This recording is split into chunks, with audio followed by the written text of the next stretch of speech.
Hey guys, let's get more news about Warriors, but first, don't forget to subscribe and leave your like.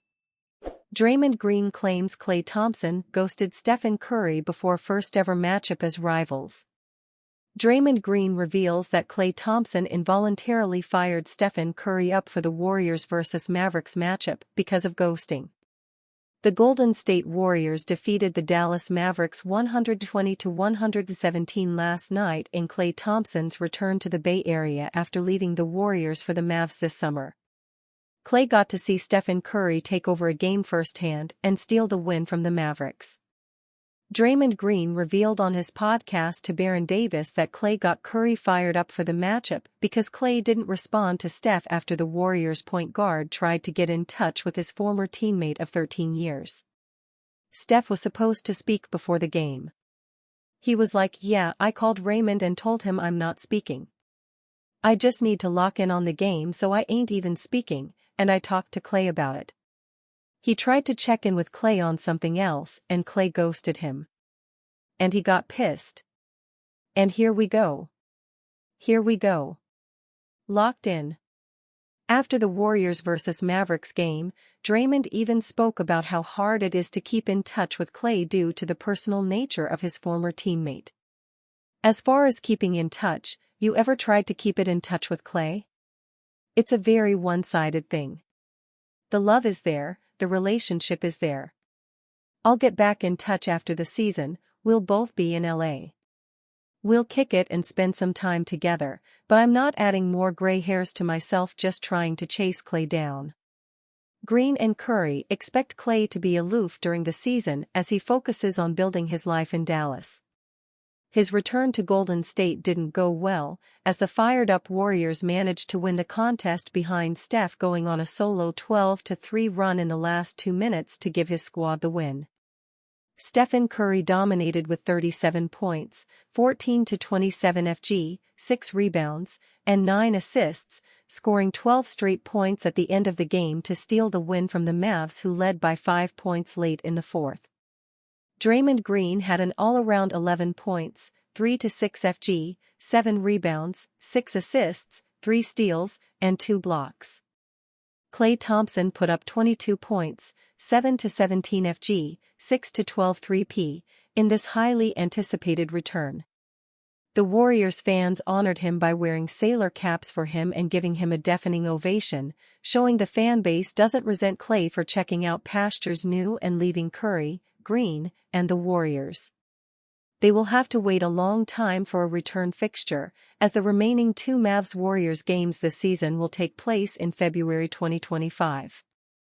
Steph incredibly achieves 2 age-defying feats in wins vs Mavs, OKC. Steph Curry truly is the greatest show in sports. The Warriors superstar dominated in Golden State's 120-117 win over the Dallas Mavericks on Tuesday night and spoiled longtime teammate Klay Thompson's Bay Area homecoming at Chase Center. Curry showcased his trademark three-point prowess and more, finishing with 37 points on 5 of 12 shooting from deep, sinking 14 of 27 total field goal attempts over 35 minutes with a smooth 9 assists, 6 rebounds, 2 blocks, and a steal.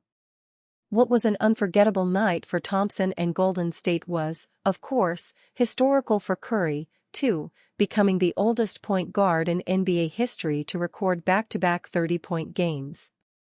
Before schooling the Mavericks, Curry dropped 37 on the Oklahoma City Thunder in the Warriors' 127-116 win on Sunday at Paycom Center. The 36-year-old point guard now is in a league of his own for what seems like the trillionth time with the pair of performances. Curry, a 16-year veteran, is doing what most players of his age or experience never have or can fathom. However, LeBron James and Michael Jordan literally are the lone exceptions. The Warriors superstar joined the 2 NBA legends as the only players in league history aged 36 or older to register consecutive 35-point games. There isn't an NBA player in history who wouldn't want to be associated with James and Jordan. The difference, though, is that Curry doesn't have to want anything, he just does it. Tuesday's thriller evoked all sorts of tears and excitement because of Thompson's homecoming. But by night's end in San Francisco, Chase Center was Curry's playground, and the history books took note. How LeBron influenced Draymond's decision to re-sign with Warriors. Draymond Green, similar to one of his longtime Warriors teammates, contemplated a fresh start elsewhere but unlike Klay Thompson, ultimately decided to remain with the only NBA franchise he has ever known. Before Green, a first-time free agent, decided to return to Golden State in June 2023, the veteran forward flirted with the idea of joining the Memphis Grizzlies, who offered him a more lucrative contract than Golden State. However, as Green explained on the latest episode of the Warner House podcast with San Francisco 49ers linebacker Fred Warner, his decision to remain with the Warriors was, in part and perhaps ironically, influenced by Los Angeles Lakers superstar and close friend LeBron James. The number one piece of advice that he gave me, and there's millions of them, Green said of the advice he has received from James over the years.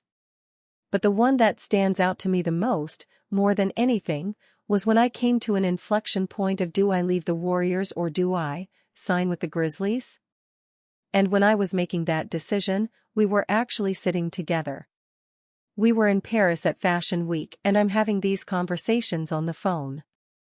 He's sitting at the table, I gotta answer the phone for Rich, Paul, talking to Mike Dunleavy, talking to Joe Lacob, and he's right there taking it all in. James offered Green candid advice, which he took to heart and ultimately made a decision he believed was best for him. And so I asked him, I'm like, Bron, what would you do? Because on the table, I have from Memphis, a 3-year, $105 million contract, Green shared. I only signed a 4-year, $100 million deal with the Warriors. So there's a big money difference, no state taxes in Tennessee, big money difference.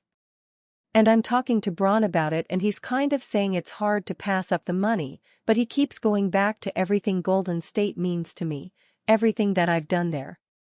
And ultimately, his advice was more so like you've just done something so special there, you have a chance to continue there and keep doing it?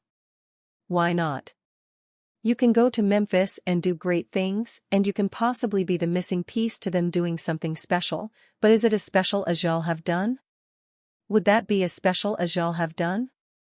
Green appreciated the advice not only because it came from a friend, but also a current Pacific Division rival who has a history of losing to Golden State on the biggest stage and certainly would benefit from the Warriors' trio of Green, Thompson, and Steph Curry breaking up. And that's just something that stood out most to me because that's also someone that, in what's special that we've done, a lot of it he was on the wrong side of, Green explained. And to give that perspective in those moments, regardless of what side you were on during it, that meant a lot to me. As someone who had a thing in the palm of his hand, left it and then went back to get it, that's a different insight. Of anything, that's always the thing that stands out most to me because that was such an inflection point in my life. Although Green would have remained in the Western Conference with another playoff-caliber team had he joined the Grizzlies, James knew what the right move was for his longtime friend and rival. Even if it meant that the core of one of the NBA's greatest dynasties would remain intact for the foreseeable future. And you, fan? What do you think of the situation of LeBron James? Leave your opinion in the comments.